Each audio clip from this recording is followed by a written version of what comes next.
Hello everyone, welcome to मैत्री पाठशाला। I hope you all will be happy and healthy at home. So आज की इस class में हम डिस्कस करने जा रहे हैं क्लास 5 NCERT EVS का chapter 22 on the move again की एक MCQ worksheet.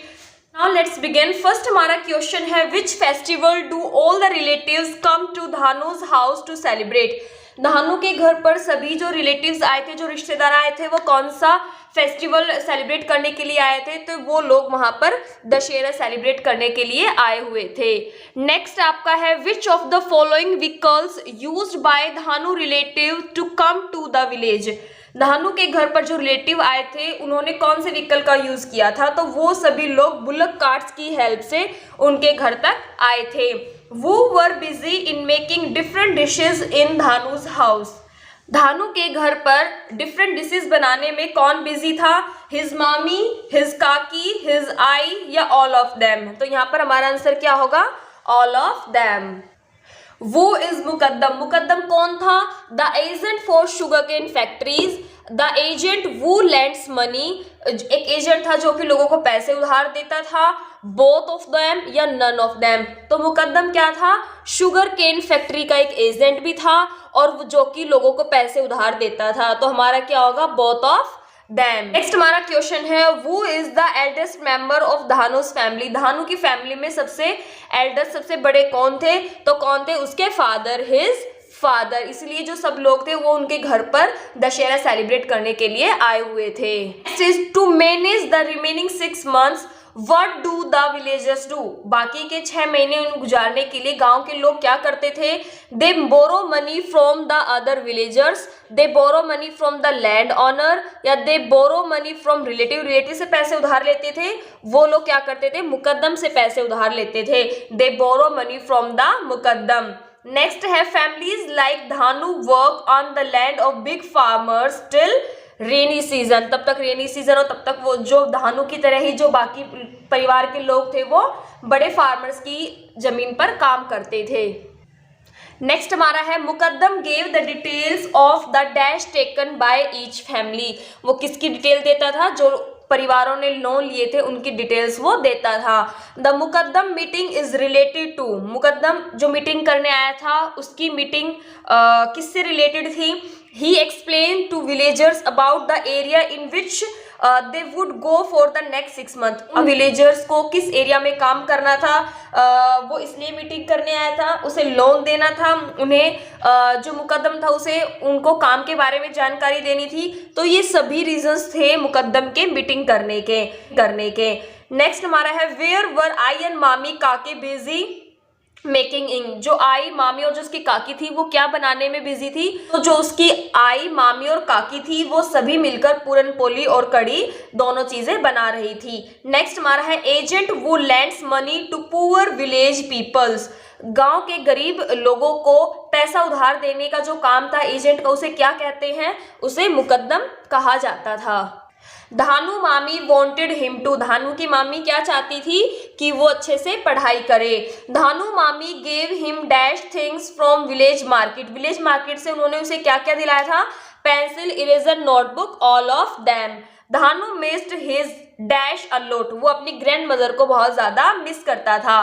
Father brothers is called काका। When do people migrate from Dhanu village after Dussehra? दशहरे के बाद वो सभी गांव के लोग क्या कर रहे थे? माइग्रेट कर रहे थे। माइग्रेट का मतलब क्या होता है? काम की तलाश में एक जगह से दूसरी जगह पर जाना। कारवा ऑफ फैमिलीज लिव्स इन हट मेड ऑफ। जो कारवा था, जो ग्रुप ऑफ पीपल्स थे जो कि काम की तलाश में अपने गांव से मूव कर गए थे, तो वो सभी लोग कैसे घरों में रहते थे? वो ड्राई शुगर केन और उसके लीज से बनी हुई हट में वो सभी लोग रहते थे। नेक्स्ट हमारा है mukadam is an agent for sugar cane factory. वो शुगर केन फैक्ट्री में एक एजेंट के रूप में काम करता था मुकद्दम। नेक्स्ट आपका है when there is no rain there is no work on the field. जब तक बारिश नहीं होगी, जब तक खेतों में कोई काम नहीं होगा। नेक्स्ट है dash is a machine that can draw water from deep below the earth crust. Earth की क्रस्ट से इतनी गहराई से पानी निकालने का काम जो मशीन करती है उसे क्या कहते हैं? उसे ट्यूबवेल कहा जाता है। The mukadam gives money as dash to the village. उसने पैसे कैसे दिए थे? लोन के रूप में दिए थे गांव वालों को। Sweet rotis made from jaggery and gram is called puran poli. Old method of irrigation is, सबसे पुराना मेथड होता है इरिगेशन का मतलब होता है सिंचाई, खेतों को पानी देना, सिंचाई। तो उसका सबसे ओल्ड मेथड क्या है? ओल्ड मेथड है उसका है रेहट। रेहट सबसे ओल्ड है। उसके बाद कैनल्स का यूज किया जाने लगा और आज हम यूज करते हैं, हमारा मॉडर्न मेथड क्या है इरिगेशन का? Tubewell. Sugar made from, sugar किससे बनती है? शुगर केन से। Dash is a huge group of peoples who are travelling from one place to other. एक जगह से दूसरी जगह पर एक बड़ा ग्रुप, लोगों का एक बड़ा ग्रुप ट्रेवल करता है, उसे क्या कहा जाता है? उसे कहा जाता है कारवा। A sum of money that you borrow and has to be paid back with interest is called loan। जो कि आप पैसा उधार लेते हैं फिर उसको एक निश्चित टाइम के बाद में उसे इंटरेस्ट के साथ में वापस करते हैं, तो वो क्या कहलाता है? वो कहलाता है आपका लोन। नेक्स्ट है Dussehra is also known as Vijayadashami. Dussehra को विजयदशमी भी कहा जाता है। वो stayed back in the village. गांव में कौन कौन लोग रुक गए थे? जब वो लोग काम के लिए दूसरे गांव में मूव कर रहे थे तब। तो उसकी ग्रैंड मदर भी रुक गई थी धानु की, उसकी 2 मंथ ओल्ड कजन भी रुक गई थी, एक उसकी आंट थी जो कि देख नहीं सकती थी। ये सभी लोग क्या हो गए थे? वापस गांव में ही रुक गए थे। वो वांटेड धानु टू स्टडी। कौन चाहता था कि धानु पढ़ाई करे? तो जो उसकी मामी थी वो चाहती थी कि धानु अच्छे से पढ़ाई करे और अपने जीवन में कुछ बने। नेक्स्ट हमारा है वो tied bundles of sugarcane. Sugarcane के बंडल्स कौन बांधते थे? तो जो वुमेन और जो चिल्ड्रन थे वो सभी मिलकर शुगरकेन के बंडल बांधते थे और जो मेंस थे वो क्या करते थे? उसकी कटाई करते थे गन्ने की।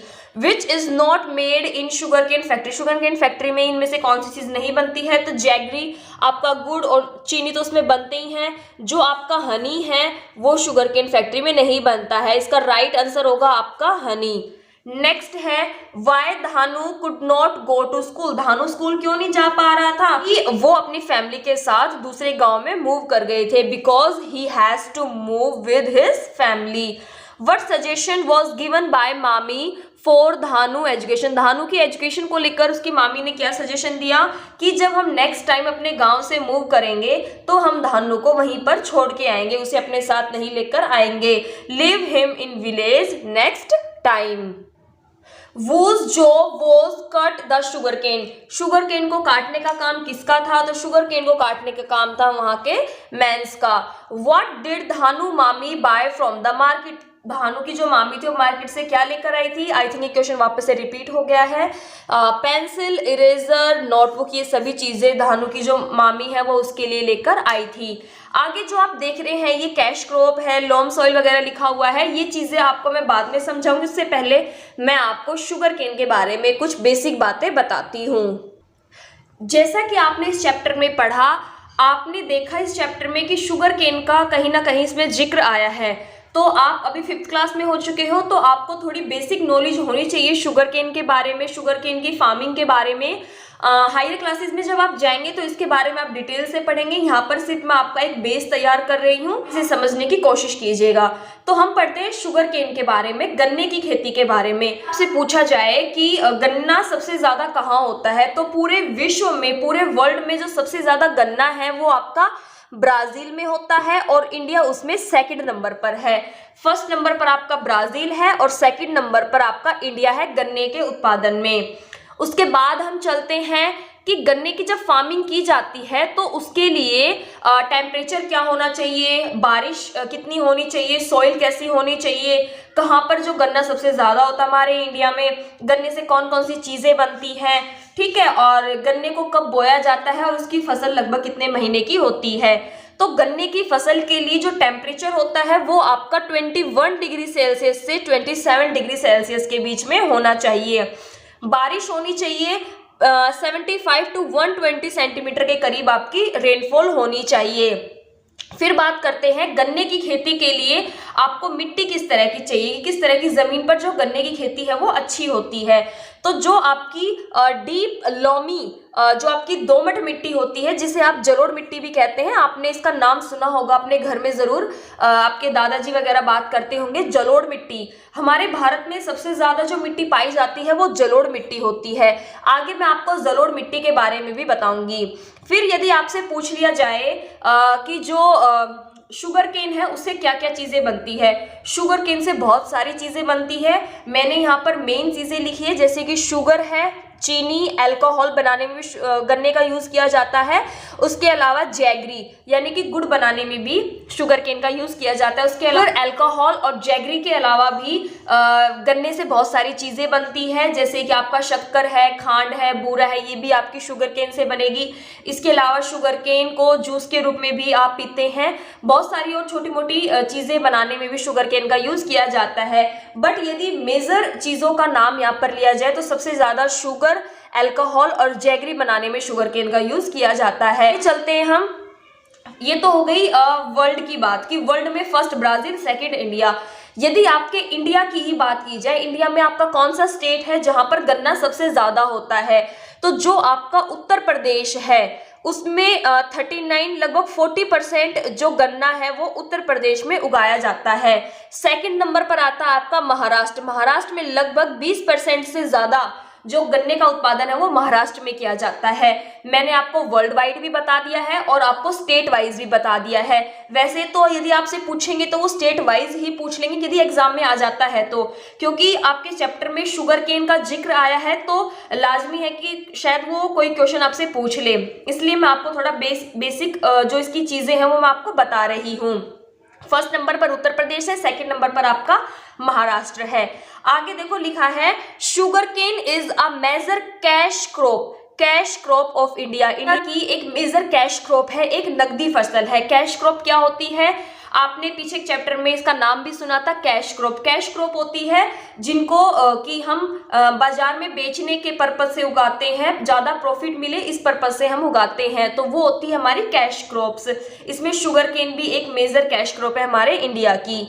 आगे हम इसमें पढ़ते हैं कि जो शुगर केन है उसे कब बोया जाता है। शुगर केन को 2 सीजन में बोया जाता है, एक आपका है ऑटम सीजन में बोया जाता है और स्प्रिंग सीजन में बोया जाता है। ऑटम सीजन में अक्टूबर और नवंबर में इसकी बुआई की जाती है।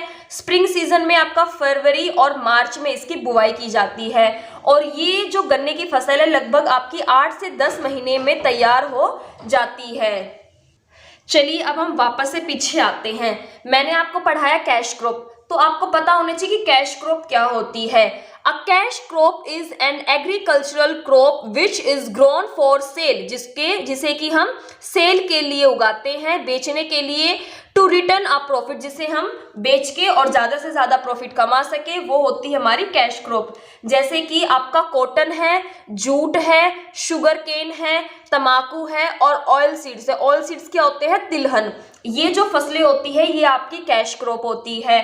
भारत की जो मेन कैश क्रॉप है वो आपकी है cotton. Main cash crop of India is cotton. Bharat में जो मेन कैश क्रॉप आपकी कॉटन है यानी कि कपास। उसके बाद आता है शुगर केन का नंबर। फिर हम चलते हैं, मैंने आपको बताया था दोमट मिट्टी के बारे में, जलोढ़ मिट्टी के बारे में। Loam soil, best soil for every crop. हर फसल के लिए सबसे बेस्ट ये मिट्टी होती है। Loam is a type of soil which is very fertile for crop, जो कि फसल के लिए बहुत उपजाऊ मानी जाती है ये लॉम मिट्टी। अभी मैं आपको सिर्फ एक बेसिक बात बता रही हूँ, उसके अलावा हायर क्लासेस में आप इसके बारे में ज्यादा पढ़ेंगे। अब देखो इसमें कोई खास बात होती होगी तभी ये हर फसल के लिए इतनी उपजाऊ मानी जाती है। क्यों? क्योंकि इसमें 40% होता है इस मिट्टी में स्लिट, 20% होता है क्ले और 40% होता है सैंड। स्लिट यानी कि गाद, क्ले यानी कि चिकनी मिट्टी और सैंड यानी कि बालू। कि जो ये मिट्टी होती है ये गाद, चिकनी मिट्टी और बालू से मिलकर बनी होती है ये मिट्टी। और इस मिट्टी में 50% कैपेसिटी होती है टू होल्डिंग वाटर। ये वाटर को होल्ड करने की जिसकी कैपेसिटी होती है वो 50% होती है। इस वजह से जो गन्ने की फसल है उसके लिए सबसे अच्छी मिट्टी मानी जाती है जलोढ़ मिट्टी, दोमट मिट्टी, या इसको बोलते हैं हम इंग्लिश में बोलते हैं इसको लॉम सॉइल। आई होप आप इन चीजों को समझ गए होंगे।